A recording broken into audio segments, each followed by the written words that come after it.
아이가 어떻게 태어나는가, 정자와 난자가 만나서 그냥 하나의 생명체가 생물학적으로 만들어지는 것이 아니라 정말 정자 중에서 정말 가장 건강하고 그렇죠. 가장 빨리 난자에 도달한 승리가 결국은 생명으로 잉태되는 것이기 때문에 우리 아이들은 다 태어날 때부터 이미 승리자예요. 그럼 저도 그래, 승리자. 그럼요. 그렇죠. 모두 다 승리자인 네. 거죠. 그러니까 우리가 마음속에 이 아이를 바라볼 때 정말 이 아이의 존재가 얼마나 귀한 존재이고 또 이 아이가 가지고 있는 고유성이 얼마나 귀한 것인지를 우리가 깨달는다면 네. 부모로서 무엇인가 아이들을 만들어내려는 생각보다는 예. 아이들이 가지고 있는 잠재력을 가장 이 세상에서 모두 다 펼칠 수 있도록 돕는 게 부모의 역할이라고 생각을 해요. 그래서 이제 부모라는 것은 그냥 됐을 때 바로 그냥 끝날 수 있는 것이 아니라 이거는 아주 긴 숨으로 아주 오랜 기간 동안 하는 것이기 때문에 그 여정에 있을 모든 것들에 대해서 우리가 기대하면서 아이들이랑 같이 동행을 하는 거죠.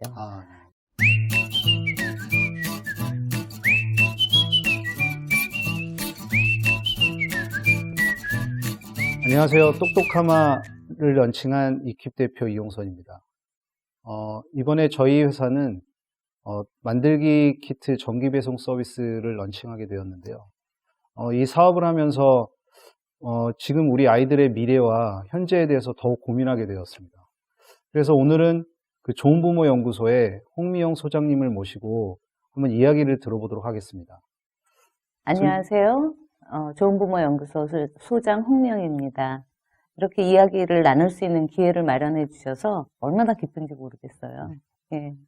이 부모 역할에 대해서 사실 정보 차원에서는 우리가 인터넷만 조금 검색을 해봐도 여러 가지 것들이 있죠.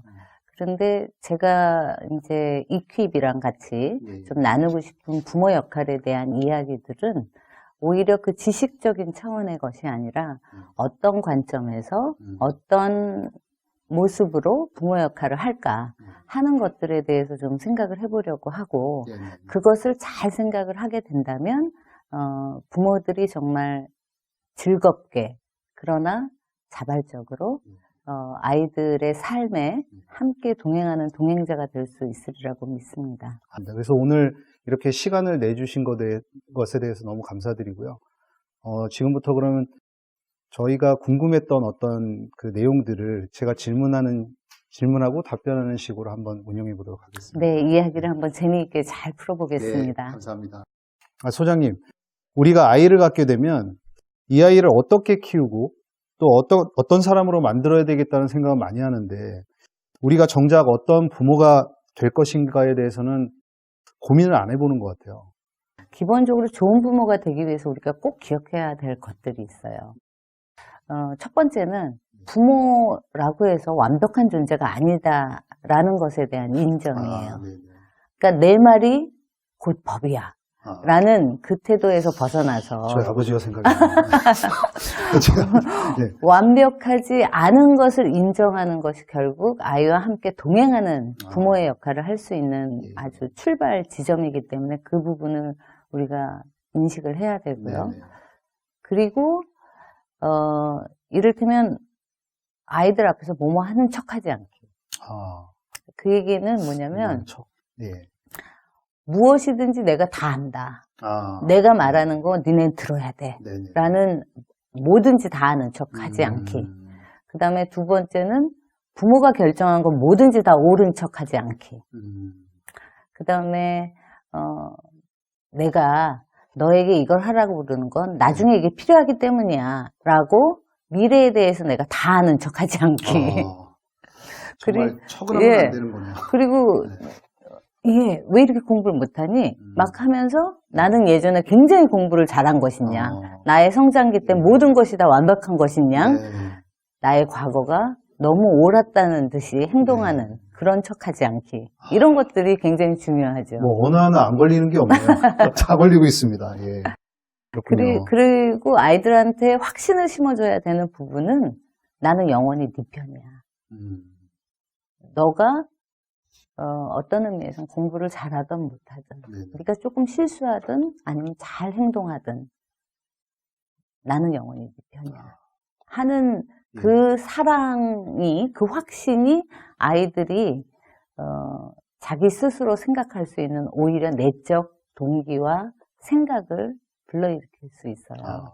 그러니까 예를 들면 아이들이 차예요, 자동차. 네네. 그럼 부모는 어떤 역할을 하냐면 일종의 주유소예요. 어. 아이들이 차가 돼서 온 세상을 아주 자유롭게 탐색하고 알아내기 위해서 네네. 움직이죠. 네네. 그렇지만 정서적으로든 사회적으로든 연료가 고갈되어지면 내적으로 고갈되어졌을 때 부모들한테 와서 그 내적인 에너지를 받는 거죠. 그래서 그 에너지를 가지고 또 세상으로 나가서 또 세상을 탐색하고 네네. 알아나가는 그 과정의 반복인 거죠. 어. 그러니까 나는 여기 버티고 있는 거죠. 아이들에게 연료를 주기 위해서. 네. 사랑의 연료, 네. 그 다음에 정서적인 연료를 주기 위해서 난 여기 버티고 있는 네 편이야 하는 그 확신이 굉장히 중요할 거라고 생각을 합니다. 이렇게 생각을 하면 아이들의 인권을 존중하지 않을 수가 없죠. 그렇죠. 근데 이제 우리의 말들을 살펴보면 사실 아이들의 인권을 존중하지 않는 말을 하는 경우가 꽤 많이 있어요. 네. 그러니까 예를 들어서 야, 네가 하긴 뭘 하냐. 네가 그럴 줄 알았다. 아. 얼마나 인격적으로 모욕하는 말이에요. 그렇죠. 그런 얘기. 예, 그래서 이제 우리가 말버릇을 어떻게 할까에 대한 고민과 어떤 배움도 좀 필요하다고 생각을 네. 합니다. 사실 부모가 되는 고민을 잘 안 하게 되는 것 같아요. 아이가 생기기 전에 부모 준비 꼭 필요하겠죠. 그렇죠. 그래서 이제 우리가 여러 가지의 것들을 배워야 되긴 해요. 왜냐하면 부모 역할도 사실은 그냥 저절로 이루어지는 게 아니라 일정 부분 공부도 해야 되고 훈련도 해야 되고 또 익숙하게 좋은 부모로서 역할하는 것을 습관으로 만드는 훈련이 필요하기 때문에 말하는 거, 그 다음에 아이와 같이 상호작용하는 거, 아이가 놀이할 때 접근해 주는 거, 조력해 주는 거 이런 것들에 대해서 우리가 좀 배우는 게 필요하고요. 그걸 위해서 가장 중요한 건 한번 생각해 봐야 되는 게 내가 부모 노릇을 한다 했을 때 부모 노릇의 목표가 뭔가. 정말 공부 잘하게 만들어서 좋은 대학교 보내고 좋은 직장 들어가서 돈 많이 벌고 하는 것을, 그렇게 아이들을 키우는 것이 부모 노릇의 목표일까?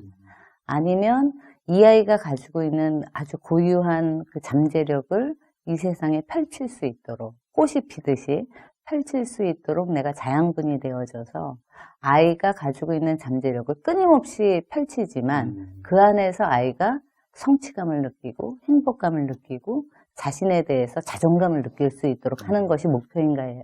그 두 갈림길에 있는 것 같아요. 그러니까 아까 얘기했듯이 아이는 태어날 때부터 승리자라고 그랬잖아요. 네네, 그렇죠. 그런데 부모님들이 그걸 잊기 때문에 네네.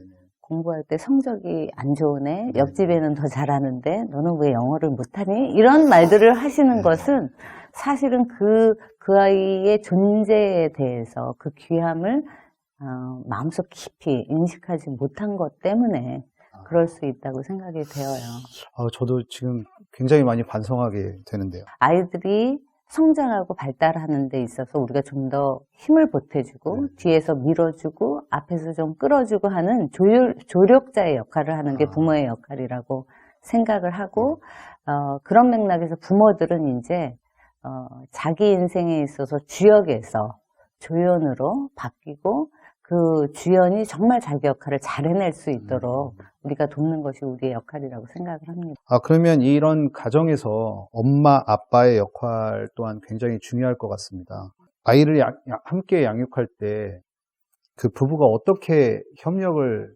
해야 좋을까요? 가족의 형태라는 게 우리가 생각하는 거는 엄마와 아빠, 그리고 거기에 아이, 하나 내지는 둘.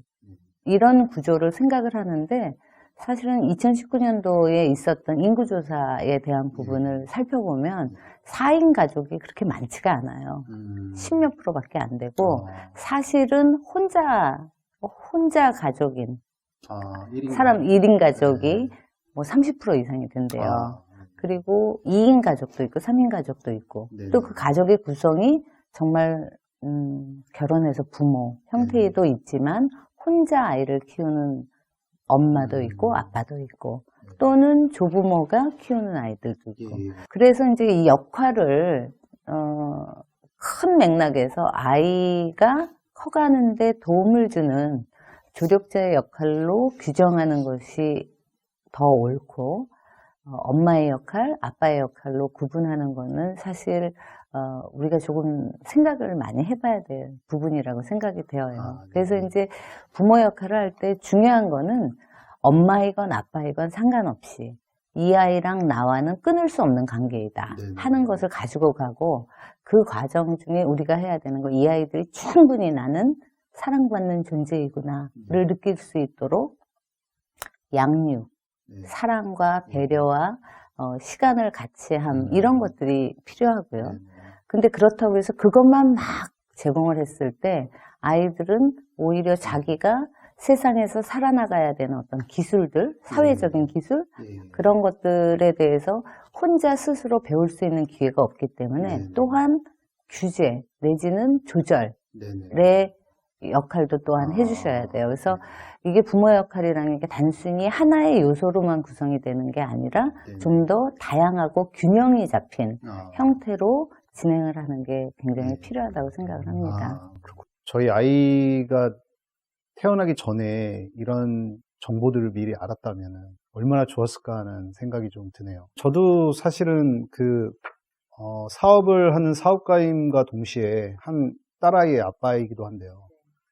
이 사업을 하면서 가장 고민이 되었던 게, 이 아이들이 지금 현재 살아가야 될 미래에 대해서, 어떤 준비를 우리 부모들이 해줘야 되는지에 대해서 항상 고민하고 있습니다. 그런 맥락에서 이제 똑똑하나의 상품이 굉장히 기대가 되는데요. 왜냐하면 자녀를 가지고 있는 부모로서 이 상품이 정말 아이들에게 도움이 될 수 있는 상품을 만드시고 싶었고 그것을 하나씩 구현해 나가는 모습을 보면서 우리가 정말 부모로서 아이들에게 정말 좋은 것을 제공하는 것이 얼마나 중요한가 생각을 하게 됐어요. 예. 정말 감사합니다. 그래서 오늘 이렇게 시간을 내주신 것에 대해서 너무 감사드리고요. 아이와 함께하는 삶에 대한 부모의 준비에 대해서 저희가 알아봤습니다. 저도 하나의 아빠로서 부모로 어떤 생각을 가지고 어떻게 아이와 지내야 되는지를 생각하게 되었습니다. 그럼 다음 두 번째 시간에 또 찾아뵙도록 하겠습니다. 감사합니다.